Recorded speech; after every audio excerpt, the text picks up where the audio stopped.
हमें मूवी का main character सियोंग दिखाया जाता है और उसकी बेटी का बर्थडे होता है। इसीलिए सियोंग की मदर उसे कुछ पैसे देती है ताकि वो अपनी बेटी को डिनर पर ले जा सके। लेकिन अब सियोंग को और पैसों की जरूरत होती है, तो इसीलिए वो अपनी मदर का एटीएम कार्ड चुरा लेता है। इसके बाद वो अपनी मदर के सारे पैसे चुरा लेता है और पैसों को वो लगा देता है हॉर्स राइडिंग में, और इस गेम में वो 4 मिलियन वॉन जीत जाता है। अब सियोंग ने एक कंपनी से बहुत सारे पैसे उधार ले रखे थे, तो इसीलिए वही लोग उसके पीछे पड़ जाते हैं। इसके बाद वो सियोंग को पकड़ ही लेते हैं और वो उसे काफी मारते हैं। और जब सियोंग उनके पैसे लुटाने के लिए अपने पॉकेट्स चेक करता है तो वो देखता है कि उसके पास तो पैसे हैं ही नहीं, यानी वो वाले पैसे जिसने हॉर्स राइडिंग में जीते थे। और तब उसे याद आता है कि जब वो इन लोगों से बचकर भाग रहा था तो वो एक लड़की से टकरा गया था, तो जरूर उसी लड़की ने ही उसकी जेब काट ली। अब क्योंकि सियोंग के पास पैसे तो होते ही नहीं, तो इसीलिए वो लोग उसे 1 महीने का और टाइम देते हैं जिसमें कि वो उनके पैसे लौटा दे। इसके बाद सियोंग कुछ पैसों का अरेंज करता है और अपनी बेटी को डिनर पर ले जाता है। इसके बाद सियोंग जल्दी से स्टेशन पर पहुंचता है, लेकिन अनलकीली उसकी ट्रेन तो मिस हो गई थी। और जब सियोंग वहां पर बैठकर ट्रेन की आने का वेट कर रहा था कि तभी अचानक से उसके पास एक आदमी आता है और ये अननोन पर्सन था, यानी सियोंग उसके बारे में कुछ नहीं जानता था। फिर वो अननोन पर्सन सियोंग को कहता है कि मैं तुम्हारे साथ एक गेम खेलना चाहता हूँ। वो सियोंग को कहता है कि अगर तुम इस गेम में जीत गए तो मैं तुम्हें 1 लाख वॉन दूंगा। तब इतने सारे पैसों का सुनकर सियोंग ये गेम खेलने के लिए एग्री हो जाता है। इसके बाद सियोंग काफी मार खाने के बाद ये गेम जीत जाता है, यानी वो 1 लाख वॉन हासिल कर लेता है। इसके बाद वो अननोन पर्सन सियोंग को एक कार्ड देता है, ये कहते हुए कि अगर तुम और पैसे जीतना चाहते हो तो इस कार्ड पर जो नंबर लिखा हुआ है उस पर कांटेक्ट करना। इसके बाद सियोंग जब अपने घर जाता है तो उसकी मदर उसे कहती है कि तुम्हारी बेटी अगले साल अपने स्टेप फादर के साथ यूएस में शिफ्ट हो रही है। यहाँ पर हमें ये पता चलता है कि सियोंग की डिवोर्स हो गई है और उसकी वाइफ ने दूसरी शादी भी कर ली है। लेकिन सियोंग कभी भी ये नहीं चाहता था कि उसकी बेटी उससे दूर जाए, लेकिन उसे बहुत सारे पैसे चाहिए होते हैं अपनी बेटी की कस्टडी वापस लेने के लिए, तो इसीलिए सियोंग उस कार्ड वाले नंबर पर कॉल करता है। इसके बाद सियोंग को एक गाड़ी में लाया जाता है जहाँ पर और भी लोग थे, लेकिन फिर उन सारे लोगों को बेहोश कर दिया जाता है। और जब उन सब लोगों की आंख खुलती है तो वो खुद को एक फैसिलिटी में पाते हैं जहाँ टोटल 456 लोग थे और वो वहाँ पर एज अ प्लेयर थे, क्योंकि उन सबको एक यूनिफॉर्म भी पहनाया हुआ था। इस फैसिलिटी का होस्ट यानी लीडर एक आदमी था जो कि फ्रंट मैन था वहाँ पर, और वो सब पर नजर रख रहा था। अब यहाँ पर एक कॉमन चीज थी कि जितने भी लोगों को वहाँ पर लाया गया था उन सब ने कर्जे लिए हुए थे बहुत ज्यादा। सियोंग वहाँ पर प्लेयर नंबर 1 से मिलता है जो कि एक बूढ़ा आदमी था। उस बूढ़े आदमी को ब्रेन ट्यूमर था, यही वजह थी कि वो यहाँ पर आया था, क्योंकि उसकी लाइफ तो वैसे भी खत्म ही होने वाली थी। इसके बाद वहाँ पर 2 प्लेयर्स जिनमें लड़की का नाम सैब्यूक और लड़के का नाम जेंग होता है, उनके बीच फाइट होती है। अब यहाँ पर सैब्यूक वही लड़की थी जो सियोंग के पैसे लेकर भाग गई थी, यानी उसी ने उसकी जेब काटी थी। सियोंग तो उसे देखते ही पहचान लेता है, इसीलिए वो अपने पैसे मांगने के लिए उसके पास जाता है। तभी वहाँ पर कुछ गार्ड्स आ जाते हैं जिन्होंने पिंक कलर का यूनिफॉर्म पहना था और उनके फेस अच्छी तरह से कवर्ड थे। गार्ड्स उन सभी प्लेयर्स को बताते हैं कि तुम्हें यहाँ पर टोटल 6 गेम्स खेलनी होंगी और जो इस गेम का विनर होगा उसे बहुत सारे पैसे मिलेंगे।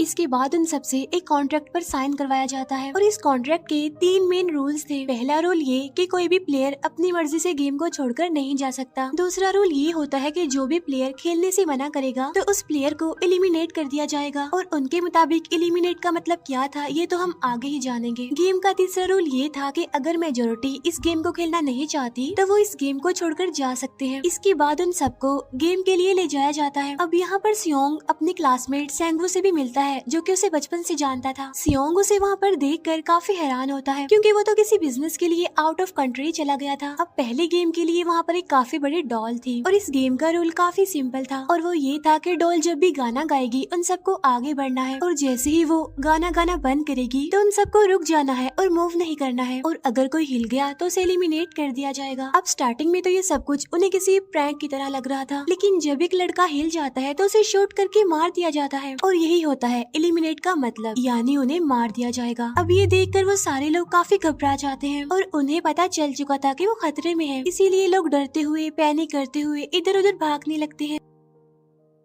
लेकिन अब क्योंकि गेम का रूल था इसीलिए जो भी हिलता है उसे मार दिया जाता है, और जितने भी सर्वाइवर होते हैं वो किसी न किसी तरह इस गेम को कंप्लीट कर ही लेते हैं। लेकिन जो लोग मर जाते हैं उनकी डेड बॉडीज को वहाँ से ले जाया जाता है, और अब 456 प्लेयर्स में से सिर्फ 255 ही रह गए थे। अब क्योंकि वो सारे प्लेयर्स इतना ज्यादा डर जाते हैं कि अब कोई भी गेम खेलना नहीं चाहता था। लेकिन जैसा कि रूल नंबर 3 था कि अगर मेजोरिटी चाहे तो वो ये गेम स्किप कर सकती है, तो इसीलिए उनका लीडर यानी फ्रंटमैन वोटिंग करवाता है। लेकिन इससे पहले उन्हें प्राइज मनी दिखाई जाती है, यानी जो विनर को मिलेगी। लेकिन इन केस अगर कोई गेम को छोड़कर चला जाएगा तो ये सारे पैसे मरे हुए प्लेयर्स की फैमिलीज को मिल जाएंगे और ये prize money total 45 billion won होती है। इसके बाद वोटिंग करवाई जाती है जिसमें मेजोरिटी इस गेम को खेलना नहीं चाहती थी, तो इसीलिए गेम को यहीं पर स्टॉप कर दिया जाता है। लेकिन अगर कभी फ्यूचर में वो लोग चाहें तो इस गेम को रीज्वाइन कर सकते हैं। इसके बाद सभी लोगों को उनके घरों पर छोड़ दिया जाता है। नेक्स्ट डे सियोंग पुलिस स्टेशन जाता है और वहाँ पर वो पुलिस को सारी बात बता देता है, लेकिन उन लोगों को सियोंग की बातों पर यकीन नहीं होता और उल्टा वो लोग उसे पागल समझने लग जाते हैं। इसके बाद सियोंग उन्हें वही वाला कार्ड दिखाता है, लेकिन हैरान कर देने वाली बात तो ये है कि उस पर जो नंबर था वो रॉन्ग था। इसके बाद सियोंग जब घर जाता है तो उसकी मदर वहाँ पर नहीं होती। उधर सियोंग का क्लासमेट सेंगवू अपनी मदर को छुप कर देख रहा होता है और तभी वहाँ पर सियोंग भी आ जाता है। यहाँ पर सेंगवू अपसेट होते हुए सियोंग को बताता है कि मेरे ऊपर 6 बिलियन का कर्ज है। वो बताता है कि मैंने क्लाइंट्स के पैसे लेकर स्टॉक मार्जिन में लगा दिए थे, लेकिन अनलकीली वो सारे पैसे डूब गए। और तभी सियोंग के पास हॉस्पिटल से कॉल आती है। सियोंग की मदर का पाँव काफी इंजर्ड था, लेकिन डायबिटीज का ट्रीटमेंट न होने की वजह से उनकी चोट और ज्यादा बढ़ गई। तब डॉक्टर सियोंग को बताते हैं कि तुम्हारी मदर का ट्रीटमेंट हो सकता है, लेकिन इसके लिए हमें इनका पाँव काटना होगा। लेकिन इस ऑपरेशन में बहुत सारे पैसे लगने वाले थे, लेकिन जाहिर सी बात है सियोंग के पास इतने पैसे तो होते नहीं। इवन उसने तो अपनी मदर के इंश्योरेंस के पैसे भी उड़ा दिए थे। तब इसीलिए सियोंग पैसे मांगने के लिए अपनी वाइफ के पास जाता है, लेकिन उसकी वाइफ उसे पैसे देने से इनकार कर देती है। फिर उसकी वाइफ अपने हस्बैंड को बताती है कि सियोंग आया था पैसे मांगने के लिए, और तभी उसका हस्बैंड सियोंग को पैसे देने आता है। साथ साथ उसे ये भी कहता है कि मेरी फैमिली से दूर रहो, लेकिन सियोंग उसे मारने लगता है और तभी उसकी बेटी भी वहाँ पर आ जाती है। इसके बाद सियोंग का एक फ्रेंड अपने बॉस के पास पैसे मांगने जाता है, लेकिन उसका बॉस उसे पैसे देने से मना कर देता है, तो इसीलिए उन दोनों के बीच फाइट होने लगती है। इस फाइट के दौरान उसके बॉस का हाथ मशीन में आ जाता है, तो मौके का फायदा उठाकर सियोंग का फ्रेंड पैसे लेकर वहाँ से भाग जाता है। फिर इसके बाद सियोंग का फ्रेंड अपने घर आकर अपनी वाइफ को कहता है कि पहली फ्लाइट लो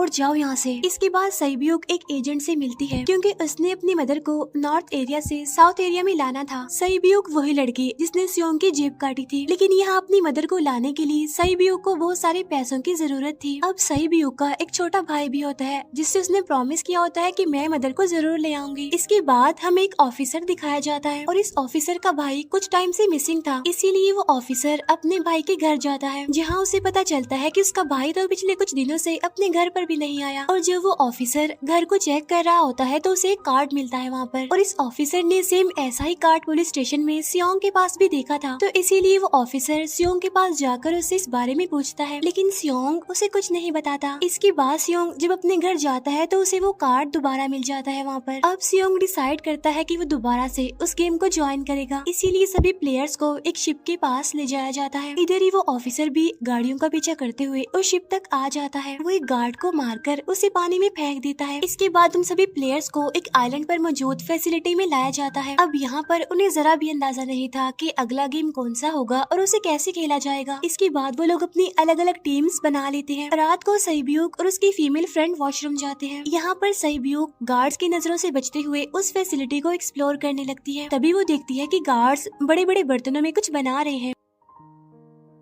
लेकिन अब क्योंकि गार्ड्स को शक हो जाता है तो ये गार्ड वॉशरूम्स को चेक करने के लिए आता है, लेकिन तब तक सईब्यूक वापस आ चुकी थी। इसके बाद सईब्यूक अपनी फीमेल फ्रेंड को सारी बात बता देती है जो उसने देखा था, लेकिन यहाँ पर सेंगवू उन दोनों की बातें सुन लेता है और वो इस बारे में सईब्यूक से पूछता है, जिस पर सईब्यूक बताती है कि वो बड़े बड़े बर्तनों में कुछ पका रहे थे। इसके बाद उन सभी प्लेयर्स को प्ले ग्राउंड में लाया जाता है, जहाँ पर उनके सामने 4 शेप्स थी। 4 शेप्स में से उन्होंने किसी एक शेप को चूज करना था। अब यहाँ पर सेंगवू को पता चल जाता है कि गेम क्या है और क्या करना है हमें। सेंगवू सियोंग को बताता है कि सबने अलग अलग शेप्स को चुनना है। इसके बाद उन सभी को एक छोटा सा बर्तन दिया जाता है जिसमें की शेप्स बनी होती हैं। अब गेम उनकी ये होती है कि उन्होंने किसी तरह उस शेप को बाहर निकालना है बगैर डैमेज किए, लेकिन अगर शेप जरा से भी खराब हो गई तो उन्हें एलिमिनेट कर दिया जाएगा, यानी मार दिया जाएगा। अब यहाँ पर सेंगवू तो इजिली उस शेप को निकाल लेता है, लेकिन सियोंग इतना ज्यादा घबरा जाता है कि उसकी हालत खराब होने लगती है, लेकिन फिर वो किसी न किसी तरह करके इस गेम को भी जीत लेता है। है। इसके बाद उन सबको वापस से रूम में लाया जाता है। अब यहाँ पर 187 प्लेयर्स वापस आए थे, जिनमें से अब सिर्फ 108 ही रह गए थे। इसके बाद उन सबको खाने के लिए ले जाया जाता है, लेकिन खाने की वजह से जैंग की एक लड़के से फाइट हो जाती है, जहाँ पर जैंग उस लड़के को इतना ज्यादा मारता है कि वो मौके पर ही मर जाता है। इधर ही हम देखते हैं कि उन प्लेयर्स में से एक डॉक्टर होता है जो गार्ड्स के साथ मिलकर मरे हुए लोगों के ऑर्गन्स निकाल कर उन्हें चाइनीज को बेचने का काम करता है। इसीलिए जब भी डेड बॉडीज को ले जाया जाता है तो वो डेड बॉडीज को गायब कर लेते हैं, क्योंकि ये सब कुछ एक प्लान के अकॉर्डिंग चल रहा था, क्योंकि ये सारा कुछ फ्रंट मैन से छुप कर हो रहा था। यही वजह थी कि कंट्रोल रूम में भी उन्होंने अपना ही एक आदमी बिठाया हुआ था जो कि उन लोगों की सारी वीडियो फुटेज डिलीट कर देता था, और गार्ड्स तो डॉक्टर को गेम के बारे में पहले ही बता देते थे ताकि वो सरवाइव कर सके। यहाँ पर एक गार्ड उसी प्लेयर डॉक्टर को बताता है कि आज हमने प्लेयर्स को जानबूझकर खाना कम दिया है ताकि वो आपस में लड़ने लगे, जिससे होगा ये कि सारे वीक प्लेयर्स गेम से आउट हो जाएंगे। साथ ही गार्ड डॉक्टर को अपनी अगली गेम के बारे में बता देता है। अब 30 मिनट के बाद वहाँ पर लाइट्स ऑफ होने वाली थी। अब यहाँ पर सैंगवू को पता था कि सियोंग की टीम जरूर कोई उल्टा काम करेगी, इसीलिए वो उस टीम को अपने पास बुलाकर उन्हें रिलैक्स रहने के लिए कहता है। उधर वो जो डॉक्टर प्लेयर होता है वो जैंग की टीम में शामिल हो जाता है। यहाँ पर डॉक्टर जैंग को बता देता है कि अगला गेम क्या होने वाला है। इसके बाद लाइट्स ऑफ हो जाती है और जैंग अपनी टीम के साथ मिलकर बाकी सभी को मारने लगता है। जैंग एक लड़की को मारकर सईब्यू को मारने जाता है, लेकिन तभी सियोंग उसे बचा लेता है। इसके बाद गार्ड्स वहाँ पर आकर उन सभी को रोक लेते हैं और अब टोटल 80 लोग रह गए थे। इसके बाद उन सभी को तीसरे गेम के लिए ले जाया जाता है और यहाँ पर उन्हें 10-10 प्लेयर्स की एक टीम बनाने के लिए कहा जाता है, और वो लोग ऐसा ही करते हैं, अपनी अपनी टीम बना लेते हैं। अब क्योंकि जैंग को अगली गेम के बारे में पहले ही पता होता है, इसीलिए वो सईब्यू की फीमेल फ्रेंड को अपनी टीम में नहीं रखता और वो अपनी टीम में सिर्फ मर्दों को ही रखता है। इसके बाद सैंगवू भी अपनी एक टीम बना लेता है। अब क्योंकि उन्हें एक प्लेयर की जरूरत थी, तो इसीलिए सईब्यू की फीमेल फ्रेंड उनके टीम में शामिल हो जाती है, और ये गेम असल में टग ऑफ वॉर का होता है, यानी उन्होंने अपने सामने वाली टीम को नीचे गिराना था। इसके बाद गेम स्टार्ट हो जाती है और जैंग की गेम बड़ी आसानी से इस गेम को जीत लेती है। इसके बाद बारी होती है सैंगवू की टीम की। तब प्लेयर नंबर 1 यानी वो बूढ़ा आदमी कहता है कि मैंने अपनी जिंदगी में बहुत सारी टग ऑफ वॉर्स खेल रखी है, इसीलिए उन सबको गाइड करता है कि इस गेम को कैसे जीतना है।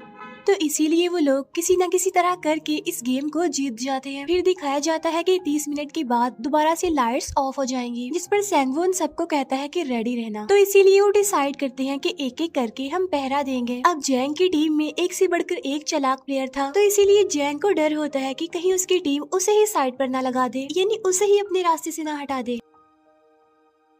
दूसरी तरफ डॉक्टर और गार्ड्स मिलकर डेड बॉडी के ऑर्गन्स निकाल रहे होते हैं और इन ऑर्गन्स को डिलीवर करने जाना था गार्ड नंबर 28 एंड 29। तब वो सभी एक डेड बॉडी के बारे में बातें करने लगती हैं जिसकी सिर्फ एक किडनी थी और वो उसे ज़ॉम्बी कह रहे थे। अब यहाँ पर जो गार्ड नंबर 29 था, यानी जिसने वो ऑर्गन्स डिलीवर करने जाने थे, वो कोई और नहीं बल्कि वो ऑफिसर था जो गार्ड के बेस में वहाँ पर आया था। और ये सब बातें सुनकर उसे शक होता है कि शायद ये लोग मेरे भाई की बात कर रहे हैं, क्योंकि उसकी भी एक ही किडनी थी। इसके बाद नंबर 28 और 29 यानी वो ऑफिसर ऑर्गन को डिलीवर करने के लिए चले जाते हैं। रास्ते में वो ऑफिसर नोटिस करता है कि टनल में तो बॉम्ब लगा हुआ है। तब नंबर 28 उसे बताता है कि जब हम यहाँ से बाहर निकलेंगे तो इस जगह को ब्लास्ट कर दिया जाएगा। अब यहाँ पर वो ऑफिसर नंबर 28 से और इन्फॉर्मेशन लेने की कोशिश करता है, इसीलिए नंबर 28 को उस पर डाउट होने लगता है, इसीलिए वो उस ऑफिसर को अपना फेस दिखाने के लिए कहता है। अब यहाँ पर वो ऑफिसर अपना फेस भी दिखा देता है, साथ साथ वो नंबर 28 पर गन पॉइंट भी कर देता है। साथ साथ वो ऑफिसर उससे एक किडनी वाली आदमी के बारे में पूछता है कि वो कौन है जिसे तुम ज़ॉम्बी कहते थे, जिस पर वो नंबर 28 उससे कहता है कि वो तो एक लड़की थी। अब यहाँ पर नंबर 28 उस ऑफिसर को कहता है कि तुम लीडर के रूम में जाकर सारी इन्फॉर्मेशन देख सकते हो, वहाँ पर सबका डाटा है। ये जानने के बाद वो ऑफिसर नंबर 28 को मार डालता है। उधर वो डॉक्टर गार्ड से अगली गेम के बारे में पूछता है, लेकिन इस बार गार्ड्स को भी अगली गेम के बारे में पता नहीं होता। तब इसीलिए डॉक्टर को गुस्सा आ जाता है और वो एक गार्ड को पकड़ लेता है और उनकी फाइट होने लगती है। इसी फाइट में डॉक्टर उस गार्ड को मार कर वहाँ से भाग जाता है। इसके बाद एक गार्ड भी उसका पीछा करता है और वो दोनों प्लेग्राउंड में आ जाते हैं। यहाँ पर गार्ड डॉक्टर को अपनी बातों में फंसा कर उसे मारने वाला होता है, लेकिन तभी लीडर इन्हीं फ्रंटमैन आकर उसे मार डालता है और बाद में वो उस डॉक्टर को भी मार डालते हैं। साथ साथ इन्हीं वहीं पर नंबर 28 की डेड बॉडी भी मिल जाती है, जिससे इन्हें ये पता चल जाता है कि फैसिलिटी में कोई घुस गया है। उधर वो ऑफिसर लीडर इन्हीं फ्रंटमैन के रूम तक पहुँच जाता है। तब वो चेक करते करते एक ऐसे रूम में जाता है जहाँ पर सबके रिकॉर्ड्स थे और जब वो ऑफिसर रिकॉर्ड चेक कर रहा होता है तो उसे सभी विनर्स की एक लिस्ट मिलती है जिसमें उसके भाई का भी नाम था, यानी वो भी कभी विनर था। उधर सभी प्लेयर्स को फोर्थ गेम के लिए ले जाया जाता है जहाँ पर उन सबको अपना अपना पार्टनर चुनने के लिए कहा जाता है और वो प्लेयर्स करते भी ऐसा ही है, अपना अपना पार्टनर चुन लेते हैं। सहीब्यूक की फीमेल फ्रेंड भी अपना पार्टनर ढूंढने की कोशिश करती है लेकिन कोई भी उसका पार्टनर बनने को तैयार ही नहीं था। इसके बाद सभी प्लेयर्स को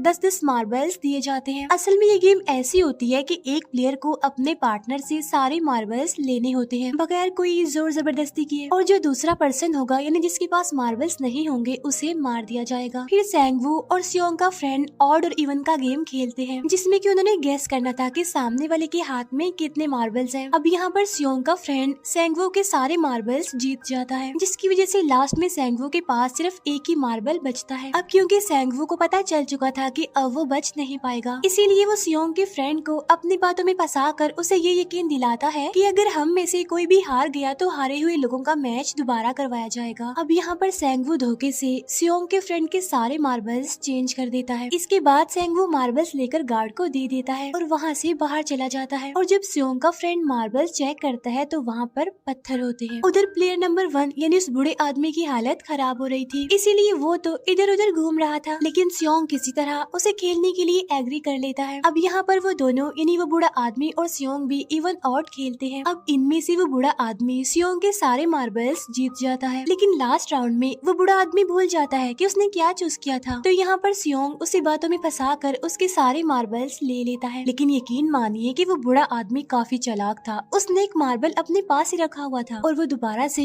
इधर उधर घूमने लगता है। अब यहाँ पर सियोंग उसे रिक्वेस्ट करता है कि प्लीज मेरे साथ एक और गेम खेलो ना। तब यहाँ पर वो बूढ़ा आदमी कहता है कि मुझे पता है कि तुमने सारे मार्बल्स धोखे से लिए हैं मुझसे। वो कहता है कि मुझे सब पता था, बस मैं पागल बनने की एक्टिंग कर रहा था। तभी सुनकर सियोंग को उस पर तरस आ जाता है और वो उसे ही सारे मार्बल्स दे देता है। उसके बाद सहीब्यूक और उसकी फीमेल फ्रेंड भी गेम खेल रहे होते हैं। उनकी गेम ये होती है कि जो मार्बल्स को दीवार के ज्यादा करीब फेंकेगा वही जीतेगा। पहले सहीब्यूक अपने मार्बल्स फेंकती है लेकिन जब सहीब्यूक की फ्रेंड की बारी आती है तो वो अपने सारे मार्बल्स फेंक देती है लेकिन जब सहीब्यूक ये देख लेती है तो वो अपने फ्रेंड को दोबारा फेंकने के लिए कहती है, जिस पर उसकी फ्रेंड कहती है कि नहीं सहीब्यूक, मैं बिल्कुल अकेली हूँ, मेरे पीछे तो कोई भी नहीं है, लेकिन अगर तुम्हें कुछ हो गया तो ये अच्छी बात नहीं है, तुम्हारे पीछे तुम्हारा छोटा भाई है, तुम्हारा वेट कर रहा है वो। और इसी वजह से सहीब्यूक की फ्रेंड को मार दिया जाता है। इसके बाद उन सबकी डेड बॉडीज को वहाँ से ले जाया जाता है। इसके बाद वो सब वापिस से रूम में आ जाते हैं। यहाँ पर जैंग देखता है कि सहीब्यूक की वो वाली फ्रेंड तो अभी तक जिंदा है जो कि बड़ी आराम से बैठी हुई थी। अब यहाँ पर हमें पता चलता है कि सहीब्यूक की ये वाली फ्रेंड जैंग की भी फ्रेंड थी, लेकिन अब क्योंकि उन दोनों के बीच किसी बात को लेकर क्लैश चल रहा था तो इसीलिए जैंग की वो फ्रेंड उसे बुली करने लगती है। इसके बाद फ्रंटमैन को एक डेड बॉडी के पास उस ऑफिसर का आईडी कार्ड मिल जाता है। तभी फ्रंटमैन को पता चलता है कि उसके सारे वीआईपीज आ चुके हैं तो इसीलिए फ्रंटमैन उन्हें लेने के लिए चला जाता है। फिर सारे वीआईपीज को उनके रूम में लाया जाता है। इसके बाद फ्रंटमैन वीआईपीज के आने के बारे में एक और आदमी को जाकर बताता है और यही आदमी मेन होता है। और ये कौन होता है हम ये आगे जानेंगे। फिर नेक्स्ट डे उन सबको 5वें गेम के लिए लाया जाता है जहाँ पर 1 से लेकर 16 तक नंबर पड़े होते हैं और वो सभी प्लेयर्स अपना अपना नंबर ले लेते हैं। नंबर का मतलब ये था कि जो नंबर भी एक प्लेयर पर आएगा उसके मुताबिक ही उसकी बारी आएगी। अब यहाँ पर लास्ट में पहला और आखिरी नंबर रह जाता है यानी 1 और 16। तो यहाँ पर सियोंग कंफ्यूज हो जाता है कि उसे कौन सा नंबर चूज करना चाहिए। अगर उसने पहला नंबर लिया तो वो फंसेगा और मरेगा क्योंकि उसे नहीं पता कि गेम क्या है, और अगर लास्ट नंबर लेगा तो क्या पता उसकी बारी ही ना आए, टाइम कम रह जाए। और तभी वहाँ पर एक आदमी आ जाता है और वो सियोंग को कहता है कि मुझे पहला नंबर चाहिए क्योंकि मैं अपनी जिंदगी में कभी भी फर्स्ट नंबर पर नहीं आया। फिर इसके बाद उन्हें गेमिंग रूम में लाया जाता है। अब इस गेम का रूल ये होता है कि दिए हुए टाइम में उन्हें ब्रिज की दूसरी साइड पर जाना है। अब इसके बीच में 2 तरह के ग्लास लगे होते हैं, एक तो होता है आम ग्लास और एक होता है टेम्पर्ड ग्लास। आम ग्लास पर पाँव रखते ही वो टूट जाएगा और वो लोग नीचे गिर जाएंगे। इसके बाद गेम स्टार्ट हो जाता है और वो लोग एक एक करके मरने लगते हैं। फिर एक टाइम ऐसा आता है जब जैंग सबके सामने होता है और वो आगे ही नहीं बढ़ रहा होता। अब उनके पास एक ही रास्ता था, या तो वो आगे जाए या सारे ही मर जाएं। और तभी जैंग के सामने उसकी वही फ्रेंड आ जाती है जो उसे बुली कर रही थी और वो जैंग को कहती है कि मैंने तुम्हें कहा था कि जिस दिन तुमने मुझे धोखा दिया मैं तुम्हें मार दूंगी। इसके बाद वो जैंग को पकड़ लेती है और उसे लेकर नीचे कूद जाती है, जिसकी वजह से उन दोनों की मौत हो जाती है। अब वहाँ पर एक आदमी था जो कि ग्लास कंपनी में काम करता था और उसे पता था कि टेम्पर्ड ग्लास कौन सा है, लेकिन जब फ्रंट मैन को इस बात का पता चल जाता है तो वो लाइट्स ऑफ करवा देता है ताकि वो ग्लास को पहचान ही ना पाए। अब लास्ट में एक ही स्टेप बचता है और उनके पास तो टाइम ही नहीं था, इसीलिए सेंगवू उस आदमी को धक्का दे देता है। तो यहाँ पर सेंगवू, सियोंग और सैब्यूक ब्रिज को पार कर लेते हैं, लेकिन ग्लास टूटने की वजह से उन्हें काफी चोट लग जाती है, खास तौर पर सैब्यूक को।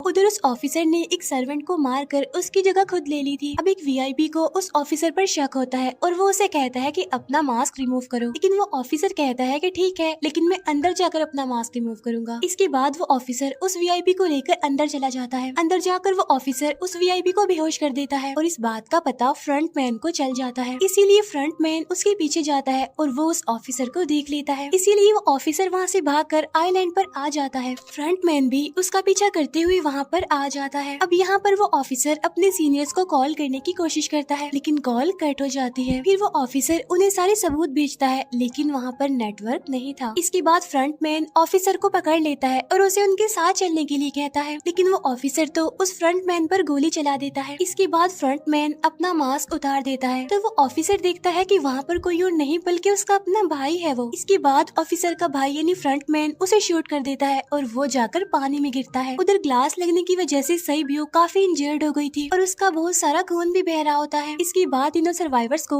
डिनर के लिए ले जाया जाता है और उनके पास एक एक नाइफ भी रख दिया जाता है, मतलब रात में उन तीनों में से कोई भी एक दूसरे को मार देगा। तभी सियोंग नोटिस करता है कि सैब्यूक की हालत काफी खराब है, इसीलिए वो सैब्यूक को कहता है कि फिक्र मत करो, हम दोनों साथ हैं और इस गेम में हम दोनों मिलकर सेंगवू को हरा देंगे। इसके बाद हम दोनों यहाँ से बाहर निकल जाएंगे और पैसों को आधा आधा डिवाइड कर लेंगे। सैब्यूक उसे बताती है कि मेरा एक छोटा भाई है जिसे मैं ऑर्फनेज में छोड़कर आई हूँ और अगर हम दोनों में से कोई भी जिंदा बचकर बाहर जाएगा तो उसे उन दोनों की फैमिलीज का ख्याल रखना होगा। अब सैब्यूक की हालत काफी खराब थी, उसे डॉक्टर की जरूरत थी, इसीलिए सियोंग कोई मदद लाने के लिए जाता है, लेकिन जब तक वो वापस आता है तब तक सेंगवू सैब्यूक को मार चुका था। फिर नेक्स्ट डे उन दोनों को गेम नंबर 6 यानी लास्ट गेम के लिए ले जाया जाता है। गेम का रूल बड़ा ही सिंपल था कि मार दो या मर जाओ और इस गेम का नाम होता है स्क्विड गेम। इसके बाद गेम स्टार्ट हो जाती है और उन दोनों के बीच काफी फाइट होती है, लेकिन लास्ट में सेंगवू की हालत खराब होने लगती है। तभी सियोंग कहता है कि मैं इस गेम को रोकना चाहता हूँ और तभी सियोंग सेंगवू को उसके साथ चलने के लिए कहता है, लेकिन सेंगवू तो अपने आप को ही मार डालता है, जिसकी वजह से सियोंग गेम जीत जाता है। फिर फ्रंट मैन सियोंग को कहता है कि तुम बहुत अच्छा खेले, लेकिन मुझे इसकी उम्मीद नहीं थी। इसके बाद सियोंग को उसके घर पर छोड़ दिया जाता है और उसके पास एक एटीएम कार्ड भी था और जब सियोंग उस एटीएम कार्ड को जाकर चेक करता है तो वो दिखता है कि सारे पैसे उसके अकाउंट में भेज दिए जाते हैं। इसके बाद सियोंग अपने घर जाता है, लेकिन तब तक उसकी मदर की डेथ हो जाती है। इसके बाद हमें 1 साल बाद का सीन दिखाया जाता है जहाँ पर हम देखते हैं कि सियोंग की हालत काफी खराब हो गई है, यानी वो काफी नशा करने लग गया है और उसने अब तक उन पैसों को हाथ तक नहीं लगाया। एक दिन एक फूल बेचने वाली औरत सियोंग के पास आती है और वो उसे सेम वैसा ही कार्ड देती है जिसमें एक एड्रेस लिखा हुआ था और फिर सियोंग उस एड्रेस पर जाता है जहाँ पर उसे पता चलता है कि ये सारा किया धरा किसी और का नहीं बल्कि उस बूढ़े का है, प्लेयर नंबर 1 का, और वो अभी भी जिंदा है। यहाँ पर वो बूढ़ा आदमी सियोंग को बताता है कि मैं अपनी लाइफ से बोर हो चुका था और ये सारी गेम मैंने अपने क्लाइंट्स के साथ मिलकर बनाई ताकि मैं लोगों को मरता हुआ देखकर एंजॉय कर सकूं, लेकिन हाँ, हमने किसी को मजबूर नहीं किया था ऐसा करने के लिए और मैंने गेम में इसीलिए पार्टिसिपेट किया क्योंकि गेम देखने से ज्यादा उसे खेलने में मजा आता है। वो कहता है जो पैसे तुम्हारे पास हैं वो मेरे ही हैं और ये कहते ही उस बूढ़े आदमी की मौत हो जाती है। इसके बाद सियोंग सैब्यूक के छोटे भाई के पास जाता है और उसे लेकर वो जाता है सेंगवू की मदर के पास और वो सेंगवू की मदर को कहता है कि इस बच्चे का ख्याल रखना, साथ साथ वो उसे एक बैग भी देता है जिसमें बहुत सारे पैसे होते हैं। इसके बाद सियोंग स्टेशन पर जाता है जहाँ पर उसे वही अननोन पर्सन मिलता है जो कि उसे मूवी के स्टार्ट में भी मिला था। यहाँ पर सियोंग उसका पीछा भी करता है, लेकिन तब तक वो भाग चुका था। फिर सियोंग उस कार्ड वाले नंबर पर कॉल करता है और वो पूछता है कि तुम लोग कौन हो और लोगों के साथ ऐसा क्यों कर रहे हो, क्यों खेल रहे हो लोगों की जिंदगी से। लेकिन आगे से उसे रिस्पॉन्स आता है कि सियोंग, अगर तुमने जिंदा बचना है तो प्लेन में चढ़ जाओ। और इसी के साथ ही मूवी यहीं पर एंड हो जाती है। Thank you for watching.